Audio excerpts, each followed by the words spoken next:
15 مسله ډېره اهمه مسله ده وی خپل دعا کې الله ته جایز وسیله پیش کول مسنون دي. جایز وسیله پیش کول د سنت طریقه ده. معنی دا شو چې بیا دا وسیله په 2 قسمه ده. کومه؟ دلته کومه وسیله ذکر کړه؟ جایز. نو بله به صحیح، بله به ناجایز دی. ډېر ګران سوال دی که نه؟ که نه آسان دی چې یو شی جایز دی په مقابل کې بل صحیح ناجایز به وي. اسرار صاحب چې یو جایز دی نو بل به صحیح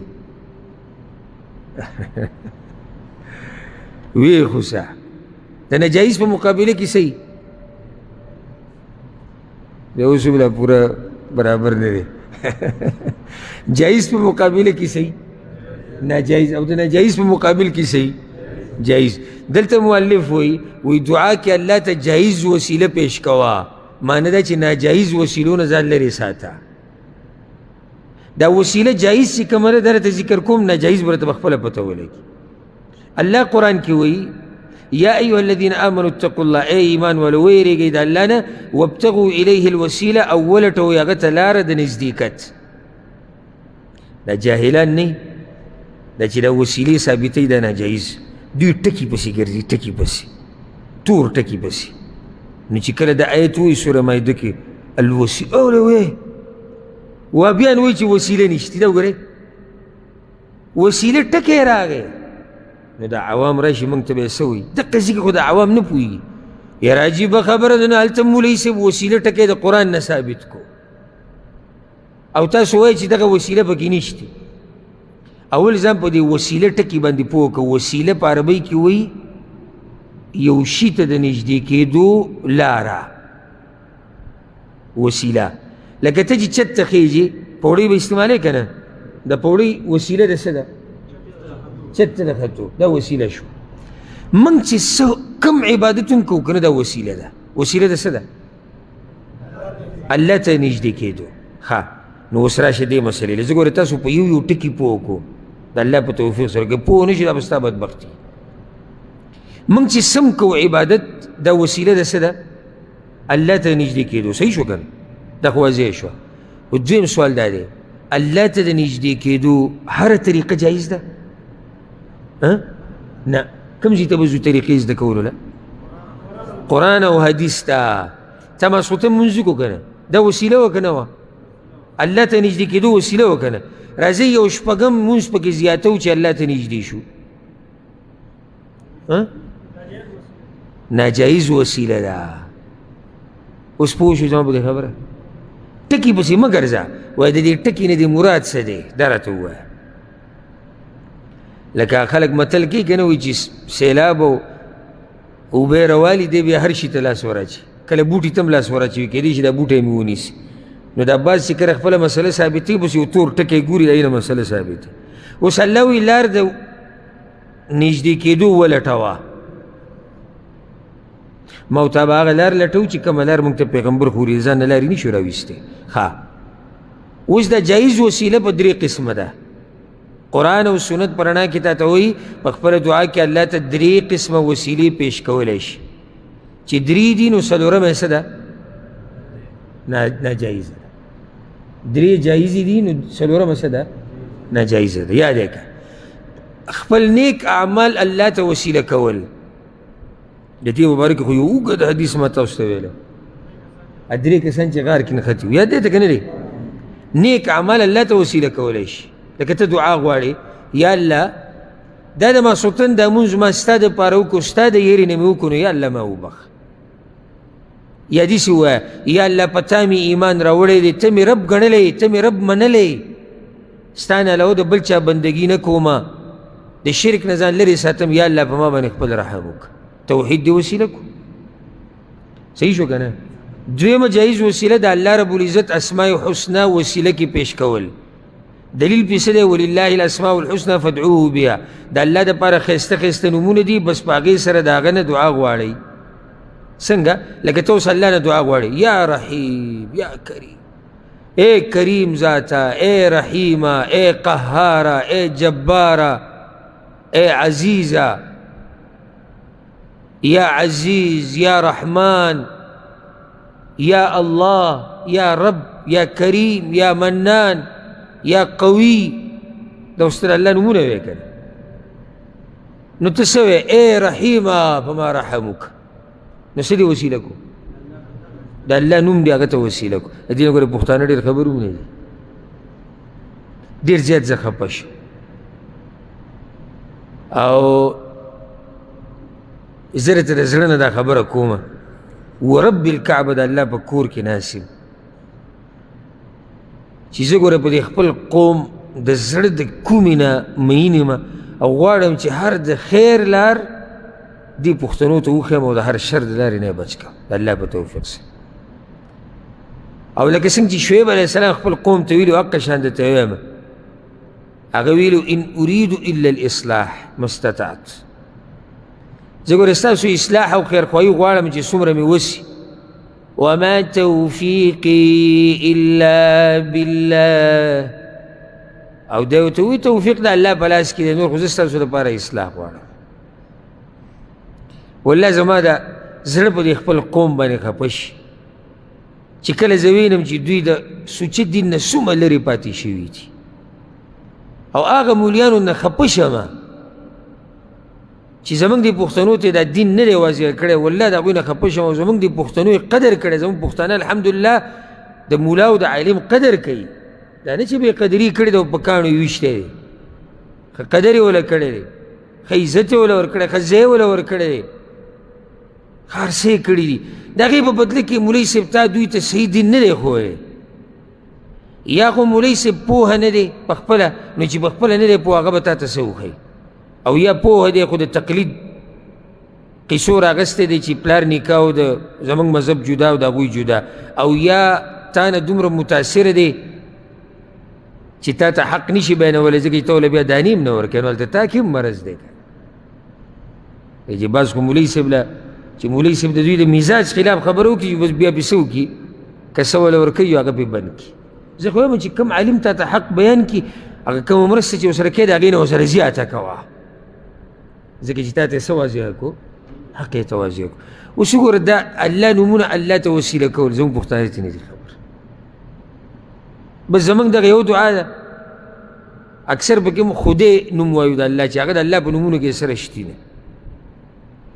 نو دغه یو نوم خدای دې ما وبخي او الله دې ما وبخي او الله دې به موږ رحم وکړي او الله دې موږ یعنې دغه الله وایو یا خدای وایو. که چېرته ته ښایسته نومونه د الله یاد کې ویې دعا کې اثر زیات شو. لکه ته دا ووایې د الله نه څه غواړې؟ رحم غواړې. ای رحیمه په ما باندې رحم وکړي، ای کریمه په ما باندې کرم وکړي، ای رزاق ذات زما رزق پراخه کړي. څومره مزه یې وکړه. د الله ښایسته نوم دې واخیستو، الله ته دې وسیله کړو. نو درېیمه جایز وسیله دا ده، واوره، یو نیک عمله ژوندي انسان ته د دعا درخواست کول. یو نیک عمله ژوندي انسان ته دعا درخواست کول. څو شرطونه پکې ولګېدي؟ درې که دوه؟ دوه. کم کم؟ نیک عمله او ژوندی. نیک عمله ژوندی. ما یو څو ورځې مخکې مسله ذکر کړه، بیا تکرار ته ضرورت نشته چې درخواستونه هم د هر چا سره مه داخلوئ. جی دعاګانو درخواست، مونځ نه کوي ته ورته دعاګانو درخواست، هغه سود خوري ته ورته دعاګانو درخواست، هغه الله نه پېژني ته ورته دعاګانو درخواست دی. لږ دا دعا داسې سپک شي کوم نه دی. نو دویمه چې دا سړی صحیح ژوندی داسې نه درخواستونه مړو سره داخلوي. کوي که نه کوي؟ کوم ځای کې کوي؟ باباګانو سره، درګاهونو دربارونو کې بابا صاحب مړلی دی اوسه درخواست داخلي. صحیح ده، منو بابا صاحب دینداره سړی خو دینداره خو مړلی. یا چې غایبي لکه ژوندی دی خو څه دی؟ غایب دی نه اوري، ستا اوري نه، نو ته څنګه هغه سره دعاګانو درخواست داخلي؟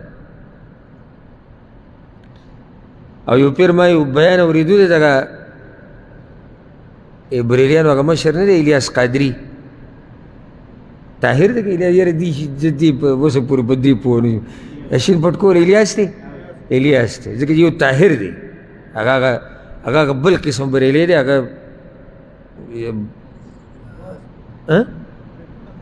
او هغه لږ ایډوانس دی دا خبره صحیح ده او دا موږ سره چې ملک دی نو دی هغه بریلیانو هغه نوم یې شرمولی دی په حقیقت کې غریب سره علم نشتی په خپله یې ویلي دي په خپله دا زموږ د ملک حال دی ښه په خپله ته انټرویو اخیسته وي تاسو دې فیلډ ته څنګه رالی نو هغه وایي ما به لارې کوڅې یعنې زه ډېر غریب هلک وم ما به د برش مرش و لارې کوڅې وما جارو کول وایي بس دا هغه ځینې الله وي دې ستره یعنې علم یې نه دی کړی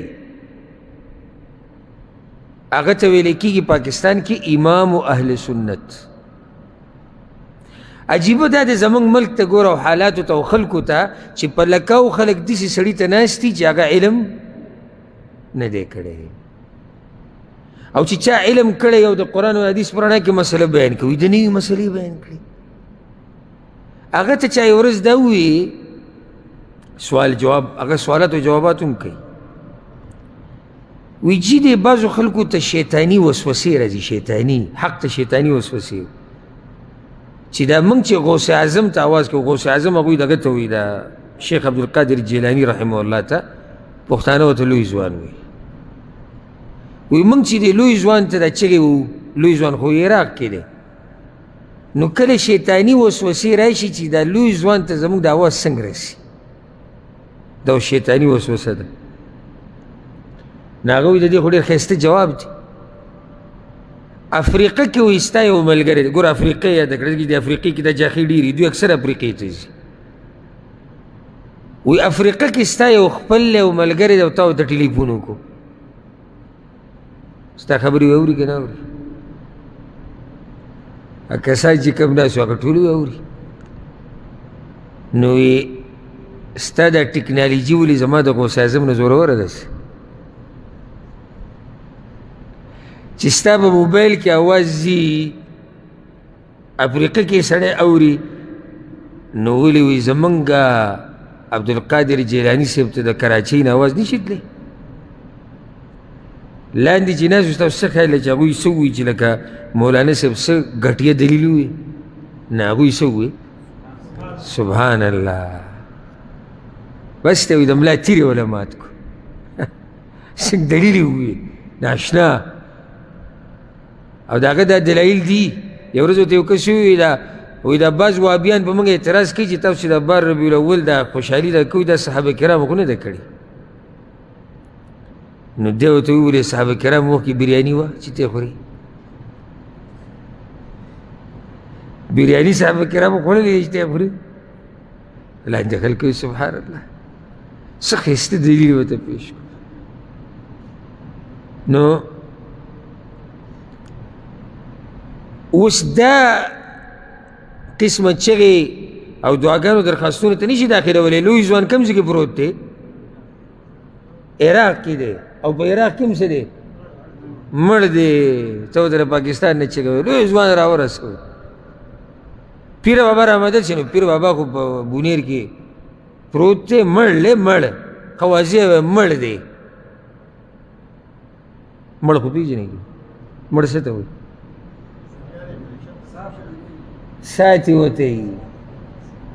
ساتي وته دا مړلی او سبحان الله دا چې د قبر ته او درګاه ته او دربار ته ولاړ درخواستونه داخلي دی وایي چې وایي دی اوري ویسې شو ستا سره ما یو څو سیکنډو دپاره ومنله چې قبر کې چې کوم پروت دی بابا صاحب هغه ستا خبره اوري وای بابا صاحب که تاله جواب درکړي ته به یې واوري لکه اوس یو سړی دا وایي چې بابا صاحب زموږ دا کار وکړه او بابا صاحب ورته وایي چې وشو زه به یې وکړم قبر کې بابا صاحب خبره وکړه چې دا کار به څه شي وبه شي دا چې بهر ولاړ دی به یې واوري اوس مړ کم یو دی دا بهر چې ولاړ دی مړ دی ځکه چې دننه چې پروت دی خو د خاورو د ډیګري لاندې خبره واورېده خو دا بره چې ولاړ دی دی نه اوري هغه ژوندی چې کم دی نو چې ژوندی غټ پټ سړی خبره نه اوري دا چې لا خاورو ډېري لاندې پروت دی دې څه اوري ځکه یو عالم خبره کوله ما تاسو ذکر کړی مو بیان یې کوو دی پنجاب کې ما هغه بیان اورېدو توحید په باره کې لږ او څه ناشنا بیان یې کوو نو هغه د بیان کې لګیا دی خبره دا شروع کړې ده چې مړي نه اوري الا هغه ځایونو کې چې الله غوښتلي او پای کې دا ځای نشته چې ته ورته رامدد شوی ته ورته چغې وه ته قبر له ځه او هلته ورته درخواستونه ورکوه مخامخ یو سړی وده و لکه څنګه چې زموږ دا ملګری نن وده و هغه ته یې وي دی راپاسوی که ساعت وي دی راپاسوی راپاسو سړی ګډوډ و سمه ګڼه وه په هغه بیان کې سم غریب ګډوډ شو ځکه کله توجه د عالم او د استاد دې کس ته چې سړی ډېر سخت ګډوډ کي وی ما اخرنۍ خبره څه وکړه بس هغه غریب یو طرف ته کتو بل طرف ته کتو هغه وده وی واورئ زمونږ ژوندی چې وده شي هغه خبره نه اوري دوی هغه چې مړ شي د خاورو له ډېري لاندې به اوري زمونږ ژوندی چې وده شي خبره نه اوري د دوی هغه چې د خاورو د ډېري لاندې مړی پروت هغه هم خبرې اوري دا عجیبه نه ده دی ناشنا مثال ورکړو چې یعنې دی ژوندی دی خو صرف وده شوی دی او دغه د شیخ صاحب خبره یې وانه اورېده نو نیک عمله ژوندی حاضر انسان زه هم که چېرته ما ورسره په دې کتاب کې د حاضر ټکی لګولی نو ډېره مزه به یې کړی که نه تاسو وایئ سبا لږ تاسو هم به دا کتاب وایئ پکې وایه زموږ استاد دې کې خطا شوی حاضر یې لګولی په کار دا و چې حاضر لګېدلی یو نیک عمله ژوندی حاضر انسان داسې نو ژوندی یو هغه په بل ملک کې ته بل ملک کې پروت او چغې ورته وایي خو دا هم نه کېږي دلیل یې څه راوړی دی د یوسف علیه السلام وروڼو چې کله د خپلې غلطۍ ورته پته ولګېده چې زموږ نه غلطي او کوتاهي شوې ده نو پلار ته یې څه ووایي قالوا يا أبانا استغفر لنا ذنوبنا إنا كنا خاطئين وی هغوی ای پلاره زمونږ بخښنه وغواړه زمونږ دپاره زمونږ د ګناهونو یقینا موږ ګناهګار یو پلار ته یې څه ووایي زمونږ دپاره بخښنه وغواړه ځکه چې موږ څه یو موږ ګناهګار یو درخواست یې وکړو که ونه کړو ویې کړو دا جایز وسیلې د دین علاوه د پیغمبر د مخه مې یا الله وبخه دا بدعت دی د پلانی د برکته مې یا الله داسې که دا بدعت دی مړي الله ته وسیله کول او د مړو ذات الله ته وسیله کول دا نه قرآن کې شته او نه حدیث کې شته او سبحان الله صحیح بخاري کې روایت دی د عمر بن خطاب رضی الله عنه په دور خلافت کې یو پیر قحط راغی باران نه ورېدو